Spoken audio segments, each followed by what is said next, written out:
al doctor José Alba Baza, socio fundador de Alba y Garces Abogados Asociados y Abogados Laboralistas.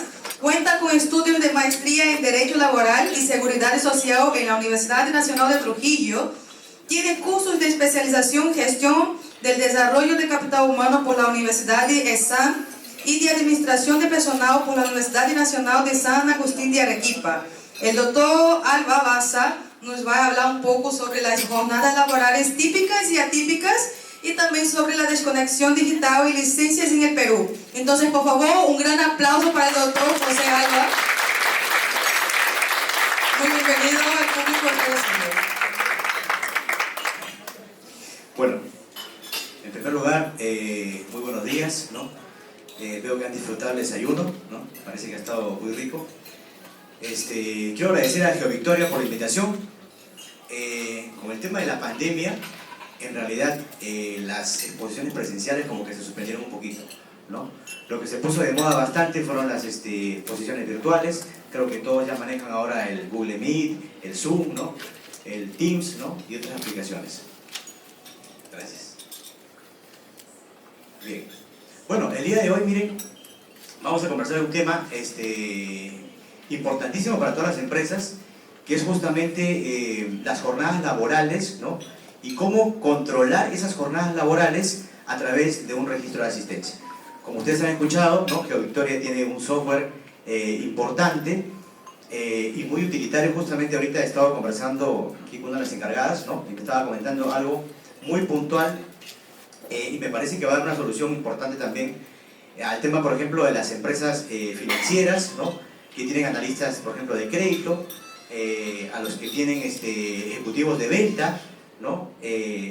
Aquellas empresas que tienen trabajadores que a veces no van directamente a la empresa a marcar asistencia, sino que tienen que marcarlo de su punto de donde están, ¿no? Por ejemplo, van a campo y tienen que marcar asistencia en ese momento, de ahí, y reportar también a la empresa. Entonces me comentaba aquí la señorita que, por ejemplo, GeoVictoria tiene una aplicación a través de la cual pueden ellos marcar su asistencia con reconocimiento facial o con huella, con firma digital, ¿no? Que les permite arrojar un reporte de su marcación a través del reconocimiento facial, ¿no? En un reporte que podría pedirle, por ejemplo, bueno, cuando hablo de Sunafil, todos se ponen medios asustados, ¿verdad? Y justo me comentaba también aquí una encargada de recursos humanos de otra empresa, me dice, bueno, Sunafil ha venido con fuerza. Y sí, efectivamente, ¿no? Efectivamente, así como la SUNAT los tiene del cuello a los contadores, ¿no? Hoy en día Sunafil los tiene del cuello a todos los que lideran un área de recursos humanos, ¿no? Eso creo que no se puede negar. También le comentaba, le digo, bueno, Sunafil en realidad ahora nos tiene así del cuello a todos los que estamos en esta área, pero, o sea, se vienen cosas peores, ¿ya? No quiero asustarlos, pero se vienen cosas peores, ¿ya? ¿Por qué? Porque Sunafil tiene inspectores, pero tiene pocos inspectores todavía, ¿no? A nivel nacional falta implementar y seguramente van a seguir convocatorias y van a seguir implementando más inspectores y se vienen inspecciones más fuertes, ¿no? Hoy en día les piden, pues, por ejemplo, no tener un registro de asistencia ya es una falta grave, ¿no? Entonces, lo que nosotros queremos el día de hoy, comenzar hablando un poquito. A ver. Ya, esta es la agenda del día de hoy. Vamos a tratar de conversar estos 4 temitas de manera más breve, más puntual, en el tiempo que tenemos, ¿no? Darle algunas pautas generales: jornadas de trabajo, desconexión digital, licencias y multas de Sunafil. Hemos dejado las multas para el final, ¿no? Para que se vayan tranquilos, ¿no? A su empresa. Miren, la jornada de trabajo. Bueno, en el Perú, en realidad, en el Perú y en los países de Latinoamérica se controla bastante el tema de la asistencia, ¿no? No sé si han ido a otro tipo de charlas en las que dicen qué es lo que quiere el empleador, ¿no? Quiere que el trabajador esté permanentemente en la empresa, o sea, quieres controlar el tiempo que pase en la empresa para hacer una labor, o quieres un trabajador por resultados, ¿no? Muchos de nosotros a veces queremos un trabajador por resultados, ¿no? Hoy en día es más productivo tener un trabajador que responde a esos resultados. Pero ¿cuál es la responsabilidad del trabajador? Tú al trabajador le vas a decir: quiero resultados, pero como quiero resultados y no te controlo la jornada de trabajo, entonces tú vas a poder venir de repente un día de empresa, si quieres, otro día en tu casa, ¿no? ¿Ustedes qué creen que va a ser el trabajador cuando tienen esa libertad, ¿no? Lamentablemente, ¿cómo se puede decir? La educación, la disciplina quizás en el Perú y en otros países de Latinoamérica no está muy orientada a que el trabajador pues, trabaje por resultados, ¿no? La mayoría de nosotros, y creo que en el Perú también, creo que 95-99% de empresas trabajan con un registro de asistencia y con una jornada de trabajo. Y por eso justamente existe esta regulación, ¿no? Porque con la jornada de trabajo tú puedes controlar a qué hora entra el trabajador y a qué hora sale, ¿no? Que es lo principal, ¿no? Para que no salga el avión, para que no se escape, ¿no? Para que diga de repente voy al jardín de mi hija, se me enfermó mi mamá, ¿no? Etcétera, etcétera. Tantas cosas que a veces en la vida cotidiana pasan, ¿no? Entonces, tenemos regulación legal para controlar y establecer jornadas de trabajo. Número uno, en las empresas lo más importante, tener una jornada de trabajo clara, definida, ¿no? Ese es el punto número uno. Una empresa que no tiene su jornada de trabajo bien clara y bien definida, así sea para todo su personal, o sea para diversas áreas, porque hay empresas que manejan diferentes horarios para diferentes áreas, ¿no? Por ejemplo, los administrativos tienen un horario de trabajo y los que trabajan de repente en producción, en planta, ¿no? O en campo, tienen otro horario de trabajo, ¿no? Entonces, número uno, establecer cuál es la jornada de trabajo de mi empresa, ¿ya? Bueno, aquí había puesto que la cantidad de horas de trabajo difiere de acuerdo a las leyes de cada país y las políticas laborales de cada empresa. El convenio número 1 de la OIT establece que la jornada laboral es de 8 horas diarias o 48 horas semanales. Eso creo que por regla general lo sabemos nosotros.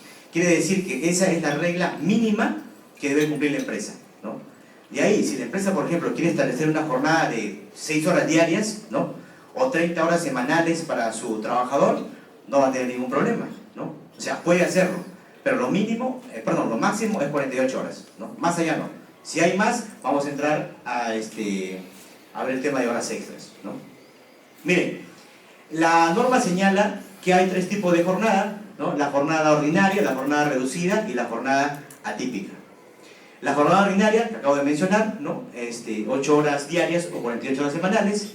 La jornada reducida tiene como unidad de tiempo menos de 8 horas diarias o 48 horas semanales. Yo les puedo decir, por ejemplo, yo tengo una empresa de abogados y la jornada de mis abogados en la empresa es de menos de 8 horas, ¿no? Y actualmente se maneja bien, se maneja tranquilo, ¿no? Trabajamos de lunes a viernes, ¿no? Pero depende, creo que mucho, cómo ustedes lo manejen en el tema de... O sea, pueden controlar jornada y a la vez resultados, ¿no? Que es lo que de repente nosotros queremos, ¿no? Porque también de qué te sirve tener un trabajador que labora 8 horas en tu empresa, pero no tiene, pues, al final no es productivo, ¿no? Ustedes como recursos humanos seguramente en su momento han evaluado y también han decidido, pues, desvincular a trabajadores, ¿no? Constituye un acto de liberalidad, ¿no? El establecer una jornada menor a 8 horas, ¿no? Y la jornada típica, que es un poco la más complicada, se podría decir, ¿ya? Bueno, cuando decimos jornada típica, rápidamente nos acordamos de las empresas de minería, ¿no? Que son generalmente las que casi siempre tienen este tipo de jornadas, ¿no? La jornada típica se realiza de manera intermitente o discontinua en razón de la naturaleza del trabajo o factores climatológicos, ¿no? En este caso, el promedio de horas trabajadas en el periodo no puede superar el máximo de 48 horas semanales. Les voy a explicar luego cuál es la fórmula para calcular una jornada típica y si de repente en su empresa ya tienen una jornada típica, si es legal o no es legal, ¿no? Porque muchas veces, a veces nosotros decimos, bueno, esta jornada ya la tengo implementada en mi empresa, pero sucede que llegas a una fiesta y te dicen, es una jornada típica, ¿no? Y ahí comienza el problema. Miren, hay un artículo puntual del reglamento de la Ley de Jornada de Trabajo y Horario en Sobretiempo, ¿no? Ahí está la norma, el Decreto Supremo 008-2002, del 4 de julio del año 2002. Ese es el reglamento. La ley de esta Ley de Jornada de Trabajo es el 007. O sea, se expidieron 2 decretos, el 007 y el 008. Esos son los que regulan. Si ustedes quieren saber todo sobre jornadas de trabajo, revisen simplemente esas 2 leyes, ¿no? Que son la base o el corazón, ¿no? De todo lo que es jornada de trabajo y también horario sobre tiempo, o sea, horas extras, ¿no? Miren, aquí por ejemplo, el artículo 9, ¿no? Bueno, es un poquito extenso, lo voy a leer rápidamente. Dice: el establecimiento de la jornada ordinaria máxima, diaria o semanal, no impide el ejercicio de la facultad del empleador de fijar jornadas alternativas, acumulativas o atípicas de trabajo, ¿no? De conformidad con el artículo 4 de la ley, la que hacía referencia, siempre que resulte necesario en razón de la naturaleza especial de las labores de la empresa. En este caso, el promedio de horas trabajadas del ciclo o periodo correspondiente no podrá exceder los límites máximos previstos por la ley. Para establecer el promedio respectivo deberá dividirse el total de horas laboradas entre el número de días del ciclo o periodo completo. De repente, así es la norma, cuando la ponen, los que tenemos que interpretar eso somos los abogados, ¿no? A veces está palabra por palabra, puntual, ¿no? Para identificar y más o menos mostrarles. Yo les muestro el ejemplo, ¿no?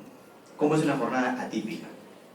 Por ejemplo, una jornada atípica muy común es la jornada de 14 por 7. Yo les he puesto aquí una jornada de 14 por 7, o sea, 14 días efectivos por 7 de descanso, pero de 9 horas diarias, ¿no? Es una jornada que tenía por ahí un cliente, que era una contrata de una minera, tenían esa jornada. Y me preguntaron un día, cuando asumimos la asesoría de la consultoría: doctor, ¿esa jornada es legal? Le dije, bueno, vamos a aplicar la fórmula, ¿no? Para ver si es efectivamente legal. Entonces tenemos que ellos laboraban 14 días continuos en mina, tenían 7 días de descanso una semana, pero esos 14 días, cada día era de 9 horas diarias. Entonces, la fórmula es 14 por 9, o sea, los 14 días por 9 horas, 126 horas. En esos 14 días hacían 126 horas.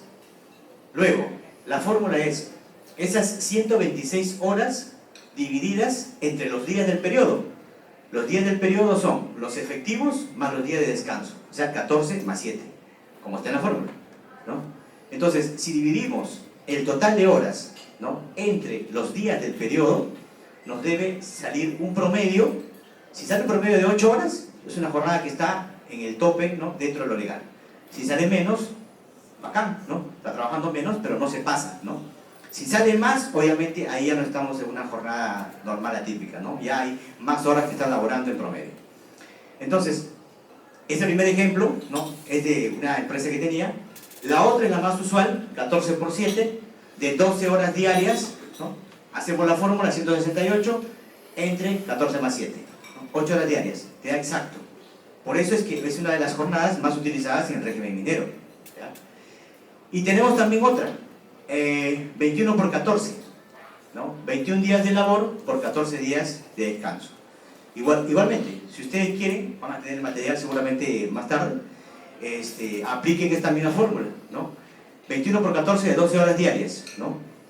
Sale 7.2, ¿no? O sea, no llega a las 8 horas. Está trabajando un poco menos, pero igualmente es una jornada atípica, ¿no?, que está dentro de lo establecido en la norma, ¿ya?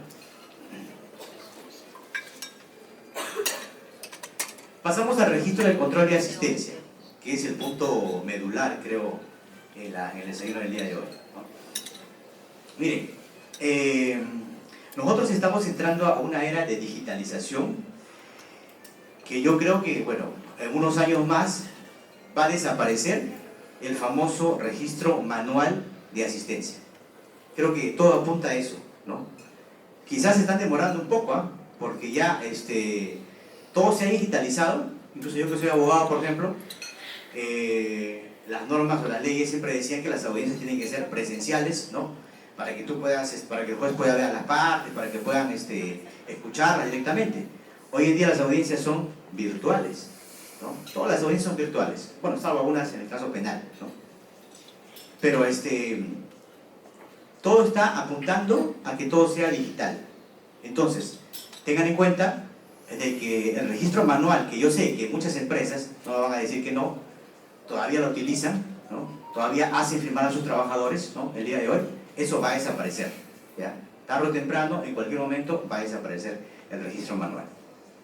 La vez pasada estuve en una audiencia en donde las empresas agroindustriales, por ejemplo, tienen un gran problema para controlar la asistencia de sus trabajadores, porque son un montón, ¿no? Entonces, había visto en una audiencia que una empresa había presentado un registro de asistencia de sus trabajadores en donde todos los trabajadores tenían la misma hora de ingreso y todos tenían la misma hora de salida. Eran, creo que 1500 folios, ¿ya? Y estábamos revisando y veía que todos tenían la misma hora de entrada y salida. Y era manual, ¿eh? Era manual. ¿Qué pasó en la audiencia? El juez le preguntó a la empresa: ¿cómo puede explicar usted que en su registro de control y asistencia todos los trabajadores tengan la misma hora exacta, ¿no?, de ingreso y la misma hora exacta de salida? O sea, nadie ingresó, por ejemplo, 7:01, 7:05, 7:10, no. Los, no sé, no recuerdo cuántos trabajadores, creo que 300 trabajadores, todos marcaban o habían firmado de puño y letra, supuestamente, la misma hora, ¿no? Entonces, ¿qué pasó ahí? En ese caso, por ejemplo, el juez también pudo evidenciar que en ese registro de asistencia había, por ejemplo, en el mes de enero del 2023, ¿no?, un mismo tipo de letra para la hora de ingreso, para la hora de salida, y solo cambiaban las firmas. Entonces, ¿a qué conclusión llegó, ¿no? Obviamente, después de hacer un análisis y un peritaje, que una sola persona había llenado todo el registro de asistencia o todo el reporte, aparentemente un supervisor, porque al final lo reconoció la empresa, un supervisor llenaba y el trabajador firmaba, ¿no? Incluso a veces firmaba en blanco, ¿no? Y el reporte lo llenaba. Entonces, esa práctica, por ejemplo, es muy riesgosa para la empresa, ¿no? Porque incluso ahí puede haber un tema de falsedad ideológica. Es un delito, ¿no?, falsificar, ¿no? Gracias a Dios, pues ahí no lleva mayores, pero eso podría pasar, ¿ya? Entonces, lo que ustedes tienen que ver, en primer lugar, es que actualmente la norma dice que las empresas sí pueden llevar todavía, así lo dice el Decreto Supremo 04 del 2006, que fue la fecha en la cual salió la norma y dijo: a partir de ahora es obligatorio que tengan un registro de asistencia en las empresas, ya sea en soporte digital o de manera manual. A partir de esa fecha ya era obligatorio. Antes, si bien es cierto, no era obligatorio, pero las empresas que pagaban, por ejemplo, horas extras, tenían que tener alguna forma de controlarlo, ¿no? Incluso hoy día, de repente, tienen un trabajador que ha laborado en la empresa, no sé, 30 años y se va el día de hoy, ¿no?, y decide demandar y dice en juicio: quiero que me presenten su registro de asistencia de todos los años, ¿no?, de los 30 años, porque te demando horas extras. Entonces, la empresa no podría decir: la norma dice que a partir del 2006 es obligatorio y antes no tengo. Si la empresa le ha pagado horas extras, tiene que acreditar de qué forma lo ha hecho. O sea, cómo le ha hecho el cálculo, de dónde ha sacado las horas extras que le ha pagado, ¿no? Entonces, es importante. El día de hoy, como les digo, se puede llevar de manera física o digital, ¿no? Se debe exhibir dentro de la empresa el horario de trabajo vigente, el tiempo de refrigerio y los tiempos de tolerancia. Conjuntamente con el registro de asistencia hay un documento que es importante y les va a servir para todo, ¿ya? Es el reglamento interno de trabajo, ¿ya? El reglamento interno de trabajo es la ley, la norma, ¿no?, lo que una empresa tiene, ¿no?, las reglas que una empresa tiene y que impone al trabajador para que sean cumplidas, ¿no? Si, por ejemplo, ustedes no autorizan que se realice horas extras, ¿no?, y el trabajador hace horas extras y después te quiere reclamar, tú puedes decir: aguanta, ¿no?, el reglamento interno de trabajo dice que las horas extras tienen que ser previo acuerdo, ¿no?, tienen que ser solicitadas por la empresa, tiene que haber un documento firmado por el trabajador y autorizártelas para que tú las hagas. Si las has hecho sin consentimiento, es cierto que la norma habla de presunciones, que ahorita lo voy a comentar, pero si la empresa no está de acuerdo, la empresa puede incluso hasta sancionar al trabajador, ¿no? Estás haciendo horas extras no autorizadas, ¿no? O sea, no hay documento, no hay nada, y aún así, pero tiene que ser inmediato, ¿no? Cualquier tipo de sanción en la empresa tiene que ser inmediata, acuérdense, ¿ya? Un trabajador que comete una falta, si bien es cierto, la norma no dice cuántos días de plazo hay para que pueda sancionarlo, según la jurisprudencia, tenemos 30 días en promedio, ¿no? Comete una falta el día de hoy, si no lo sanciono dentro de los 30 días o le inicio un procedimiento de investigación para sanción en 30 días, olvídense. Se entiende de que la empresa ya le perdonó la falta al trabajador y esa falta ya quedó olvidada. Si después el trabajador de ese plazo quiere sancionar al trabajador, incluso lo peor aún, y despedirlo por esa falta, olvídese. El trabajador puede mandar un despido fraudulento, pedir reposición, cobrar las remuneraciones de vengada de todo el tiempo que dura el juicio, ¿no? Y encima regresar a la empresa a fregarte todavía. Entonces, hay que tener en cuenta eso, ¿ya? Por favor. Miren, ¿qué debe tener? Bueno, requisitos mínimos, que obviamente el auditor los tiene, ¿no?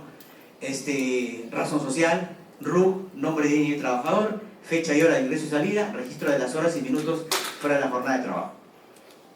Incluso,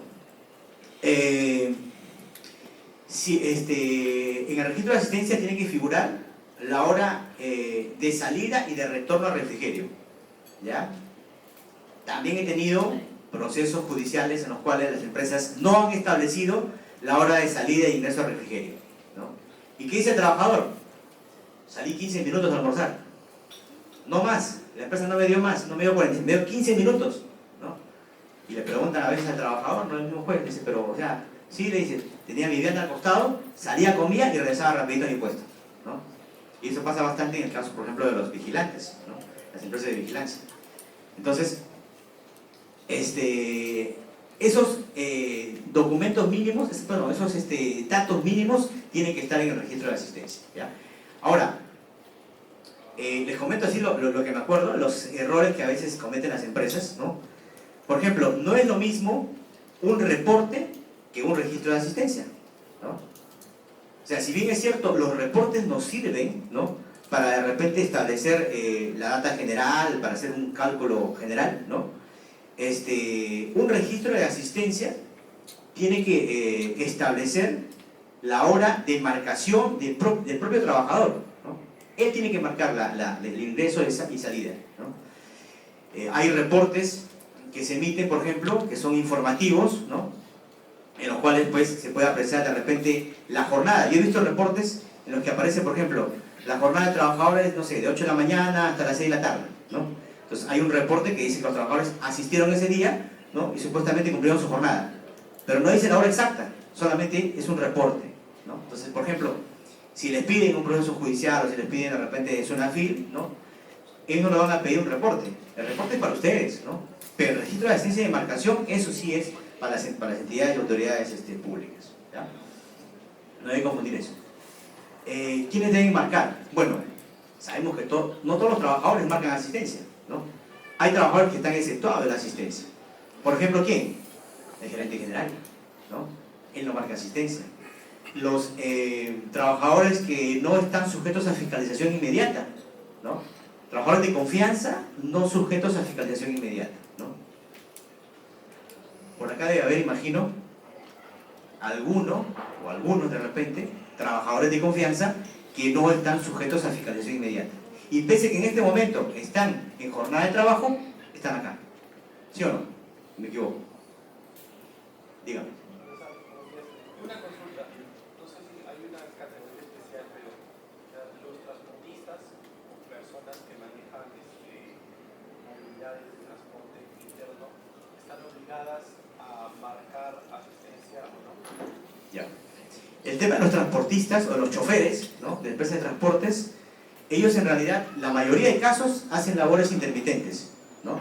¿Por qué? Porque ellos, por ejemplo, ingresan a laborar a una hora determinada, ¿no? Hay días, por ejemplo, que a veces tienen ruta o salen a cubrir un puesto, hay días que no tienen, hay días que salen, por ejemplo, los que hacen transporte de carga, ¿no? Llevando mercadería, llegan a un lugar, se quedan a descansar, ¿no? Por ejemplo, ahí tienen periodo de espera, o sea, no trabajan continuamente, ¿no? O sea, entonces, ellos son trabajadores con labores intermitentes. Ellos, por ejemplo, no están obligados a tener un registro de asistencia.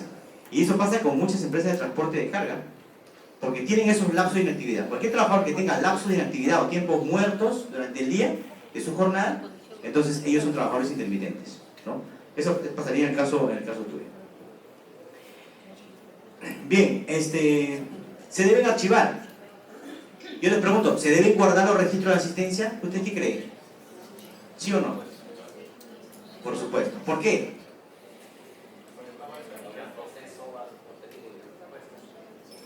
Ahí está. SUNAFIL, Poder Judicial, ¿no? Es cierto, ¿no?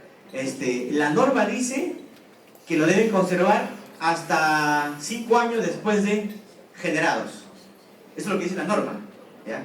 Pero como les repito, en la realidad ocurre otra cosa, ¿no? En la realidad te pueden exigir de todo el tiempo. Yo les diría, por ejemplo, para resumir, ustedes sí pueden desechar un registro de asistencia, ¿ya?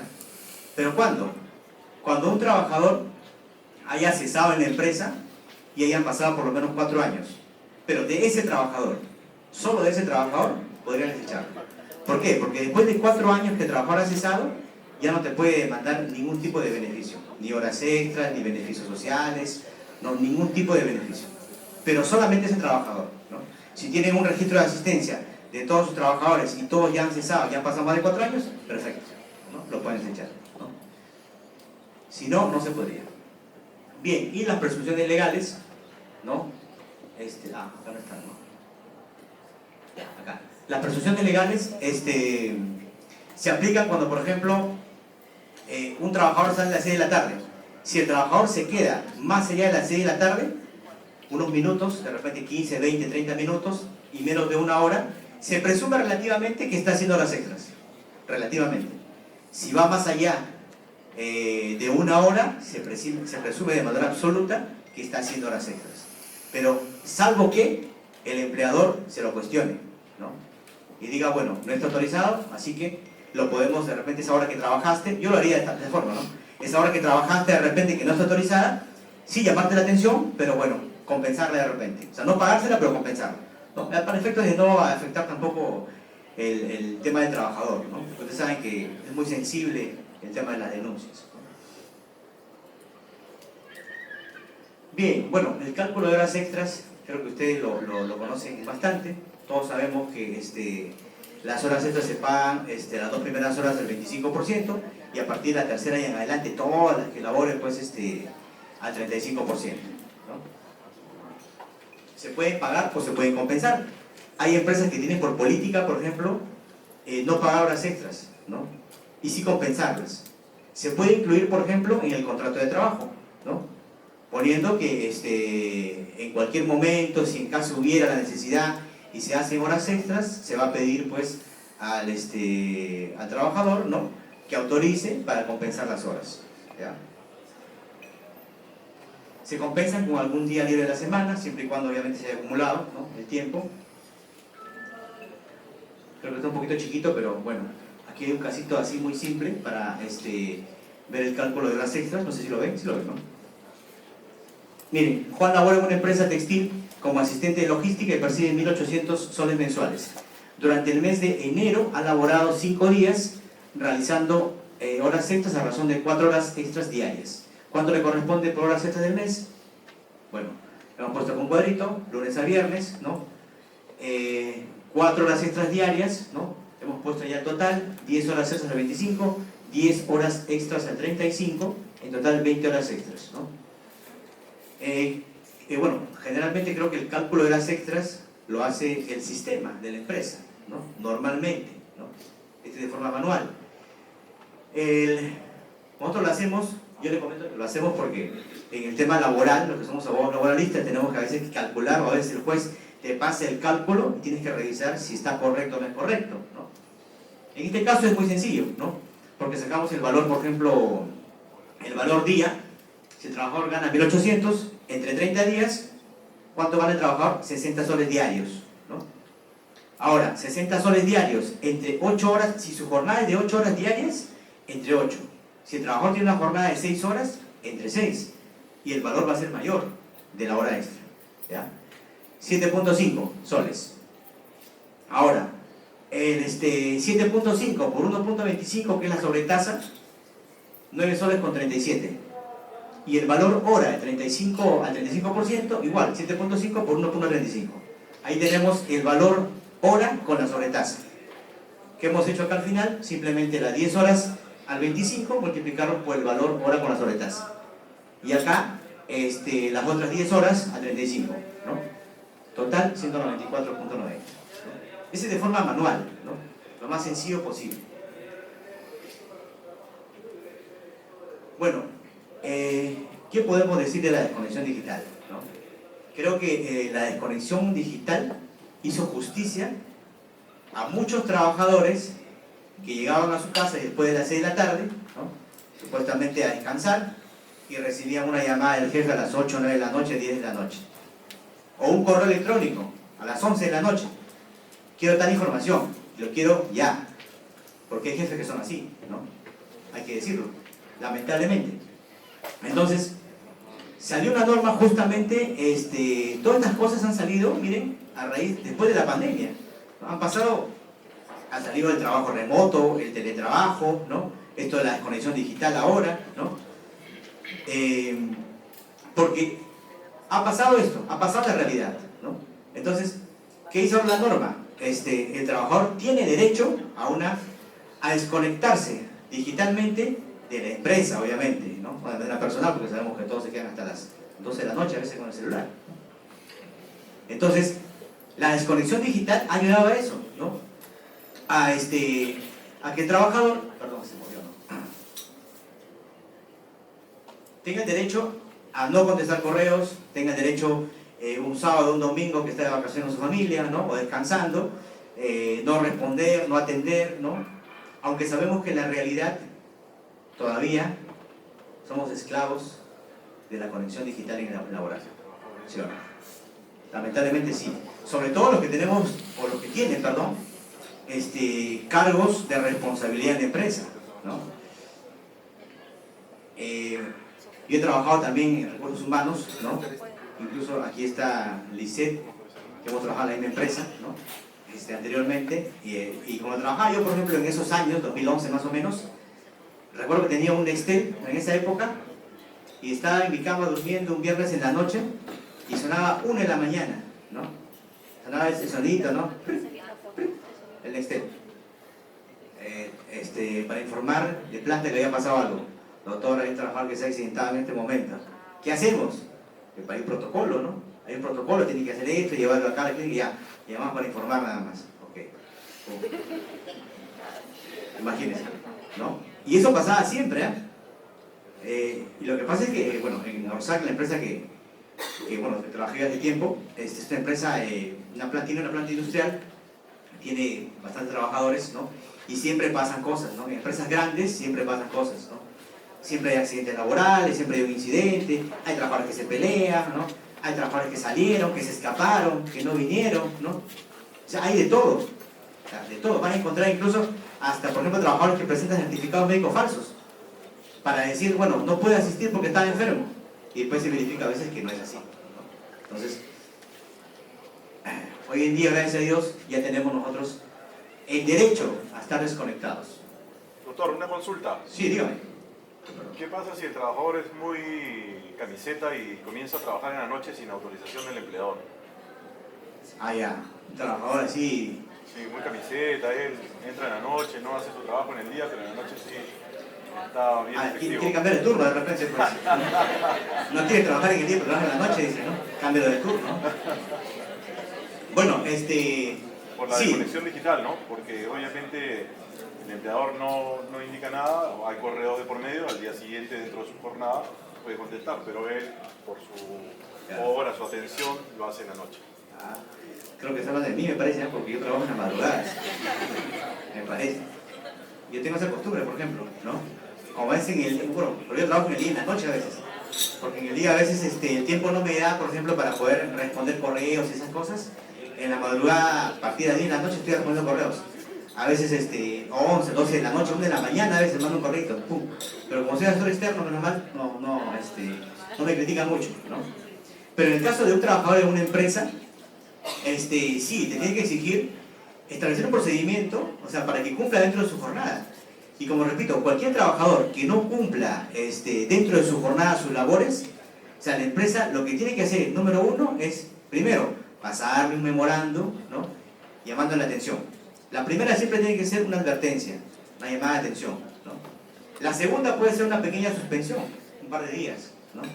La tercera, yo aplico una suspensión mayor, unos 5 días, por ejemplo, ¿no? Y ya si sigue, ya es terco, ya entonces pasamos al proceso de vinculación, ¿no? Por faltas reiteradas, ¿no? Porque cualquier orden de la empresa que no se cumpla, se puede tomar como una desobediencia, ¿no? A una directiva de la empresa. Y eso es falta reiterada. Y una falta reiterada se puede sancionar con un procedimiento de despido, ¿no? Obviamente, no se olviden siempre el procedimiento, carta de preaviso de despido, 6 días, y luego después la carta de despido. ¿Ya? Doctor, Sí. buenos días. Disculpe, en el caso, por ejemplo, de las trabajadoras sociales, Ya. ellas, por ejemplo, a veces puede pasar un siniestro con alguno de los trabajadores y les llaman, se contactan y tienen que asistirlo al trabajador. O sea, que la trabajadora social está obligada a ir ese tiempo que va a asistir. ¿Cómo se manejaría? ¿Cómo se debe manejar? Ya. El trabajador está enfermo, me dices, ¿no? Claro, o sea, Ya. pasa un accidente de trabajo o de repente no tanto un trayecto, tiene un accidente y su jefatura comunica a la trabajadora social, mira, el trabajador fulano de tal tiene este problema, por favor asistirlo.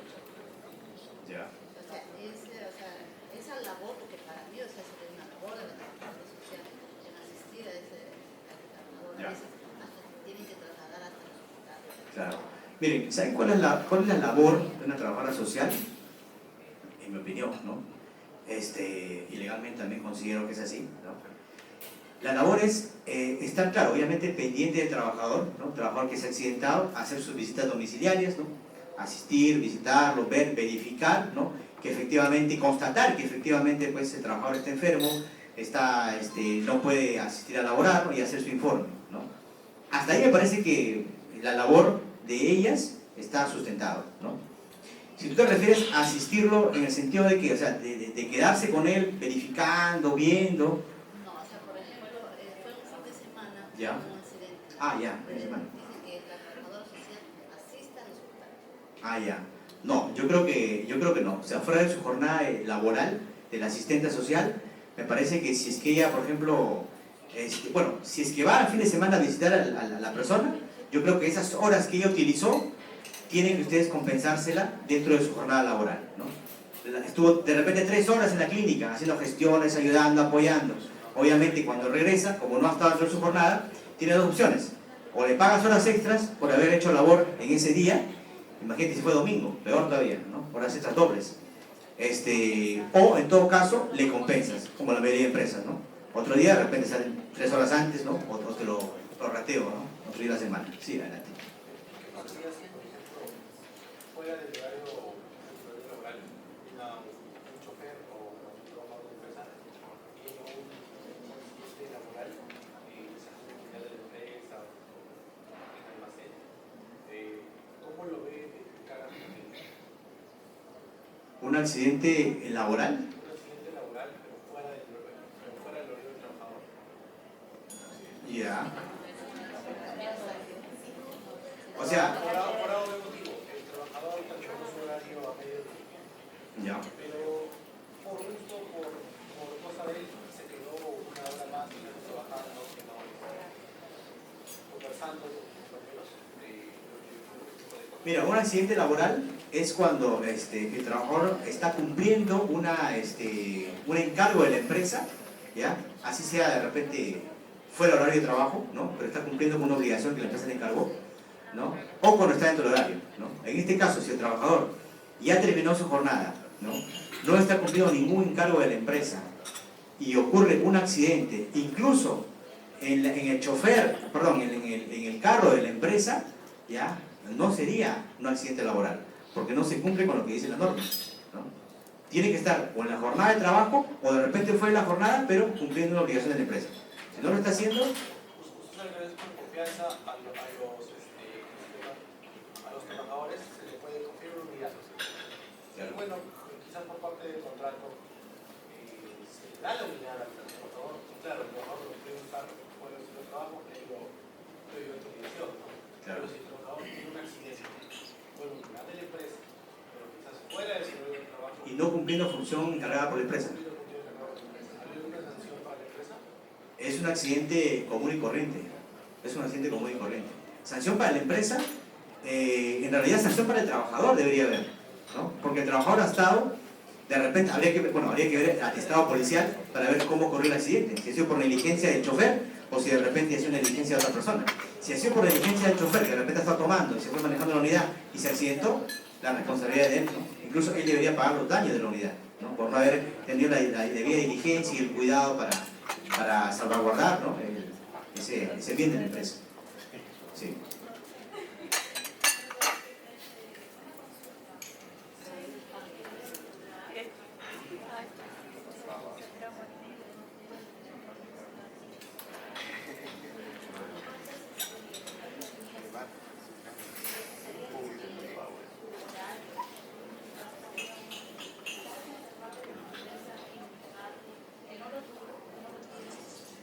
Ya. Hay una cosa que es el horario de trabajo de la empresa y otra cosa el horario de trabajo del trabajador, ¿no? Porque en algunos casos, por ejemplo, tú puedes decir, si es una empresa de transporte, vamos a poner de repente en línea, ¿no? Tengo choferes que hacen labor interprovincial, ¿no? El manejo de ómnibus. Y normalmente salen, por decir, 8 de la mañana y llegan, no sé, 5 de la tarde o 6 de la tarde a Lima, por ejemplo, ¿no? Ese es el horario de trabajo. Si es un chofer de transporte de carga, tú puedes decir, salió de acá a 8 de la mañana, debería llegar a las 6, pero a veces como tiene periodo de intermitencia, ¿no? A veces descansa y llega a las 8 o 9 de la noche, ¿no? O sea, eso tienes que especificárselo a Sunafil. Sunafil, por si acaso, es muy pegado a la norma. O sea, incluso, por ejemplo, te pide una información, tú de repente la tenías, pero no la presentaste, se te pasó el plazo, pasó un día, ya fuiste. Así la tengas después, la presentes después, ya tienes una sanción por infracción a la labor inspectiva. Solamente por no haber respondido en ese momento que te lo pidió, ¿no?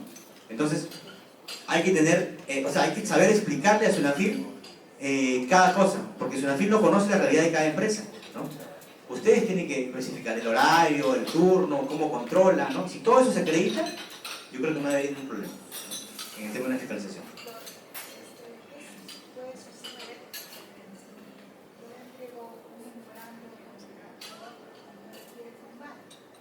Ah, ya.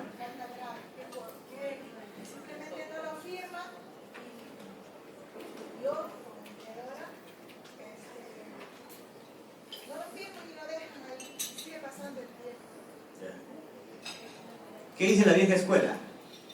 Hay que enviárselo notarialmente, ¿no? Si no lo quiere firmar, a su casa, ¿no? ¿Qué dice la escuela moderna ahora?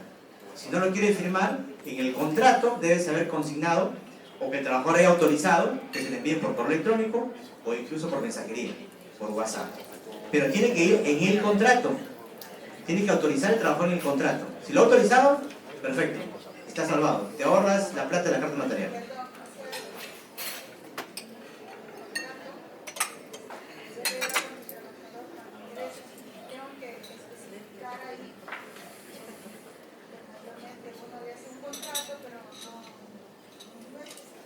Sí, se tiene que poner eso. Sí, esa es la nueva tendencia, ¿ya? Por si acaso. Una consulta. Bueno, dos. La primera es con respecto a los choferes, pero no necesariamente son choferes al 100%, sino que según su MOF, su manual de funciones, hace rutas cortas, pero también hace otras actividades dentro de la empresa. Hace de pronto como algunos reportes, hace desplazamiento de unidades dentro de la empresa y demás. A ellos, el tema de los sobretiempos se les aplica de manera normal como un trabajador que hace jornada ordinaria o es bajo la jornada de los más fiscalizados de los choferes o los que cumplen, como usted dijo, labor intermitente.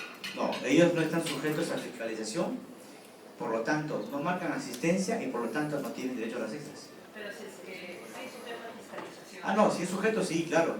Todos los que están obligados a marcar asistencia, o sea, les pueden pagar las extras. Los que no están obligados, a ellos olvídate. Sí, pero en este caso, o sea, él es sujeto a fiscalización, es chofer de rutas cortas, ¿Ya? hace un trabajo mixto, traslado de unidades, pero también hace labores dentro de la empresa.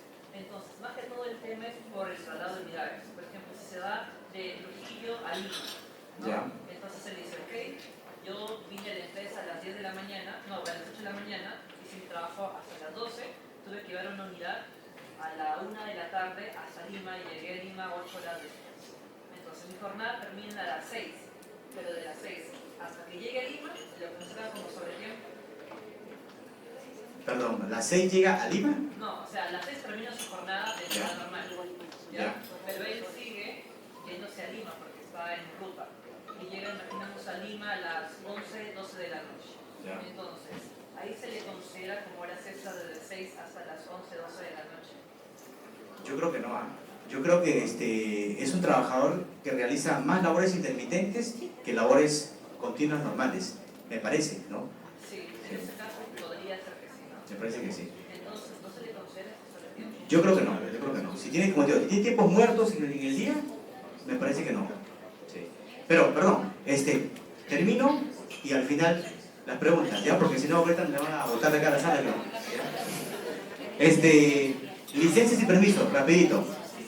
Algunos llaman la licencia y el permiso o confunden que es lo mismo, ¿no? Pero ojo, la licencia y el permiso son dos cosas distintas, ¿ya? ¿Y cuál es la regla?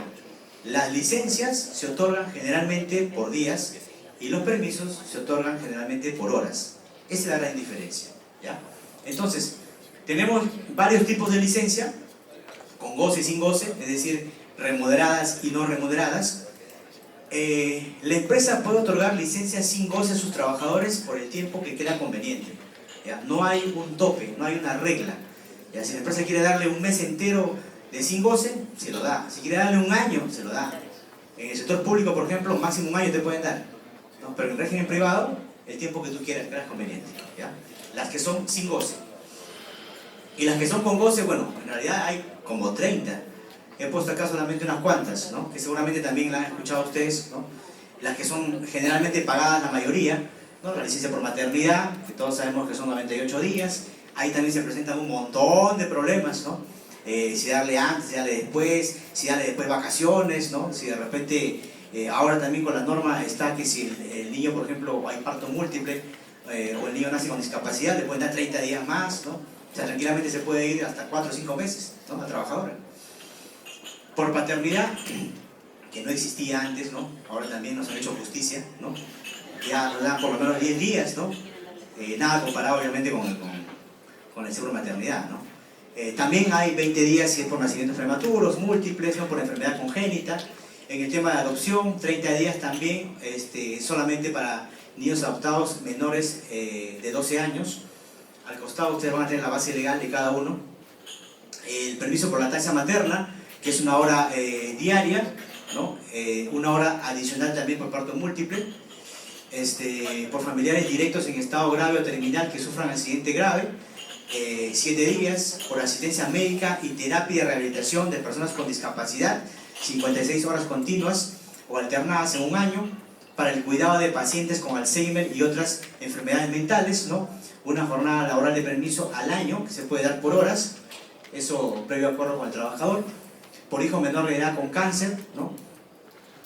Hasta un año, ¿no? 21 días lo paga el empleador y el resto de salud.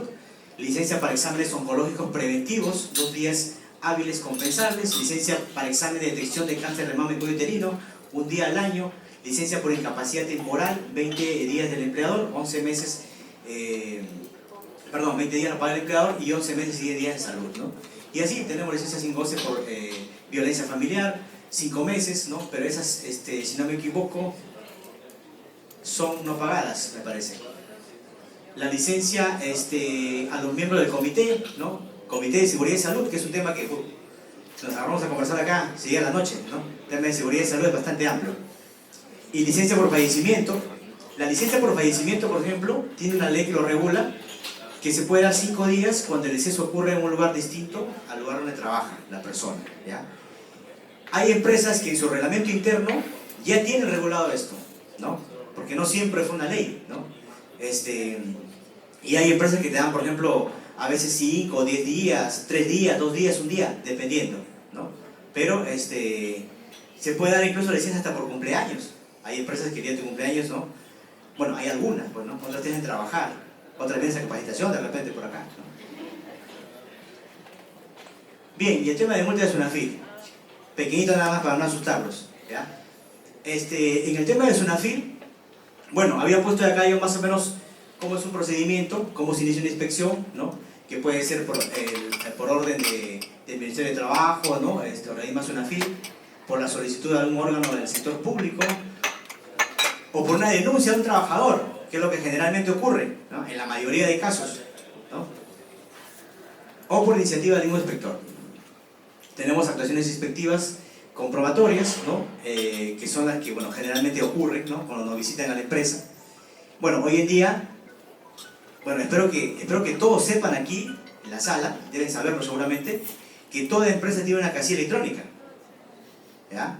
Porque tengo clientes que me escriben, hasta ayer por ejemplo me han escrito 2 clientes que no son de acá de Trujillo, me dicen, doctor, tengo una multa de ejecución coactiva, ¿no? Sunafil me mandó unos requerimientos en el 2021 y no lo vi.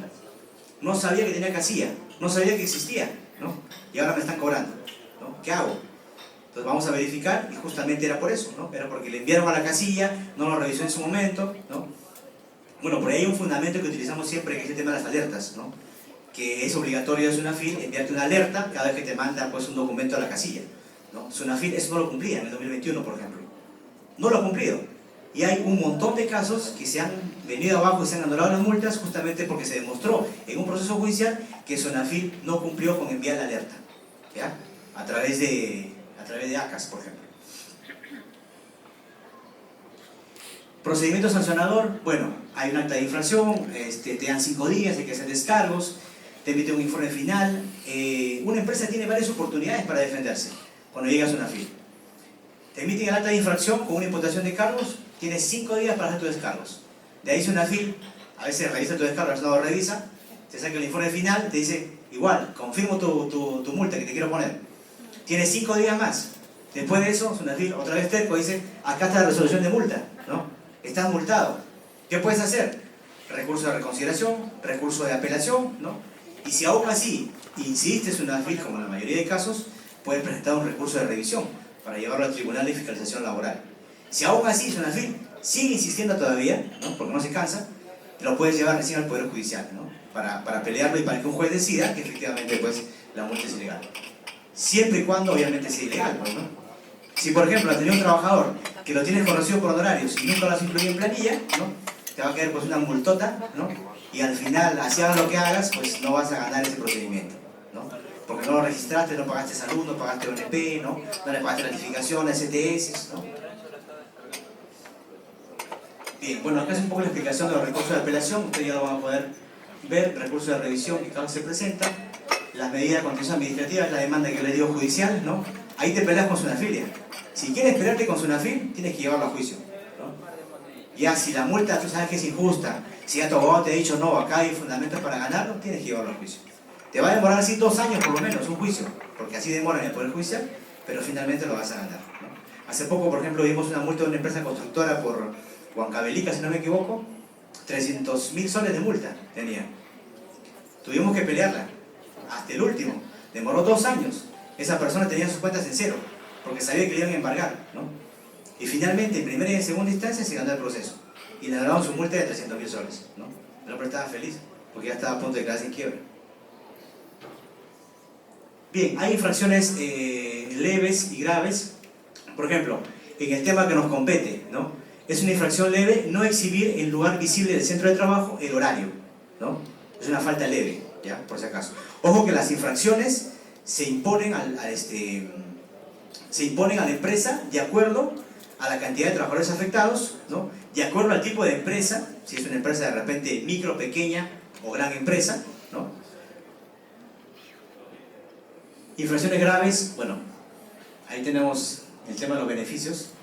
Y por acá, una infracción muy grave, no contar. Esto es fundamental, ¿ya? No es para que se asusten, claro. Pero no contar con el registro de control de asistencia en el centro de trabajo, o que el registro no contenga la información mínima, o sustituir al trabajador en el registro de su tiempo de trabajo, es una falta muy, muy grave, ¿ya? De repente ustedes el día de hoy dicen, yo tengo mi registro de asistencia, ¿no? Y el trabajador marca, pero de repente le falta algún requisito. De repente no tiene algo que hemos hablado el día de hoy, ¿no? De repente no registra, no sé, de repente no tiene el nombre completo del trabajador, no pone su DNI, de repente solo registra ingreso, ¿no? De repente, como el caso de las industriales, ¿no? El caso que les comenté, solamente de repente firma, pero no lo llena, ¿no?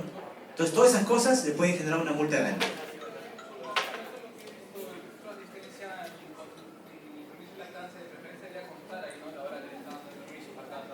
Claro, también.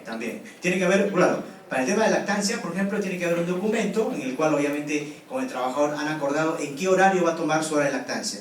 Si de repente salía a las 6, firmaron que todos los días a las 5 de la tarde va a salir, por decir, ¿no? Ya hay un documento y en el registro se constata que salió antes, ¿no? Claro, para que todo esté legalmente. Bueno, esta tablita les he puesto ahí, que es la tabla para aplicación de factores de multa. Por ejemplo, vamos a suponer, solamente un ejemplo pequeñito para terminar, vamos a suponer que la empresa es una gran empresa, ¿ya? Y que no tiene registro de asistencia o lo tiene mal hecho. ¿Qué van a hacer ustedes? Tienen que irse a la tabla. La primera parte de arriba regula el tipo de falta y el tipo de empresa. Por ejemplo, la primera tabla se aplica para microempresas, la segunda para pequeñas y la tercera para empresas que no son MIPES, ¿ya? Por si acaso. Si es una gran empresa que no tiene registro de asistencia, el factor es 2.63. ¿Qué tienen que hacer? Multiplicar 2.63 o sacar el 2.63% de una UIT. La UIT que es 5.000 y tantos este año, si no me equivoco, ¿no? Entonces, 2.6 es más o menos 2 veces y media, ¿no? La UIT. O sea, algo de 15.000 soles, ¿no? Promedio. Por no tener registro de asistencia para un trabajador. Si son, vamos a poner, no sé, 50 trabajadores, ahí está el factor, 11.56 por la UIT. Y va a ir subiendo. Si son una microempresa y la falta es muy grave, igualita, sería 0.23. 0.23 por la OIT, ¿no? Obviamente, ser una microempresa es una ventaja bastante grande, ¿no? Y te ayuda en el tema de las multas también, ¿no? Ojo, ser una microempresa, pero tiene que estar acreditada. Tienen que presentar su solicitud al Ministerio de Trabajo y tienen que emitir después la constancia de acreditación. Si no tienen eso, no son micro. Hay empresas que me dicen, yo soy micro. Digo, dame tu acreditación. No, es que no la tengo. Entonces no eres micro, pues, porque no estás acreditado, ¿no? Tienes que tenerlo. Bien, finalmente para terminar, hay topes de multas, ¿no? Bueno, no quería asustarlos, creo que mejor lo paso esta diapositiva. Miren, ¿cuál es la multa máxima que podría aplicarte SUNAFIL? Esto que está en rojito, no es el pozo de la tinta, por si acaso. Eso es lo máximo que podría aplicarte de multa SUNAFIL, ¿ya? Prácticamente 1,5 millones de soles. En el caso de que obviamente tuvieras un montón de incumplimientos, estuvieras hasta las patas pues con el tema de tus obligaciones laborales, ¿no? Porque, por ejemplo, para las infracciones muy graves, vamos a poner que tengas muchas infracciones y ya pues sobrepases lo normal, dice SUNAFIL, dice la norma, hasta 200 UITs, ¿no? Si tienes infracciones graves, también varias, ¿no? A lo máximo 5 UITs. O sea, también te da un tope, también es consciente SUNAFIL. Dice, hasta aquí nada más, ya no más, no quiero más plata, ¿no? Y si son leves, hasta 50 UITs. Pero como le digo, es en el peor de los casos, ¿no? Los que estamos acá el día de hoy, o todos los que están acá el día de hoy, imagino que son personas que trabajan en empresas responsables, que vienen cumpliendo con sus obligaciones laborales y que justamente vienen a este tipo de charlas porque quieren saber un poco más, implementar y obviamente evitar cualquier tipo de multa.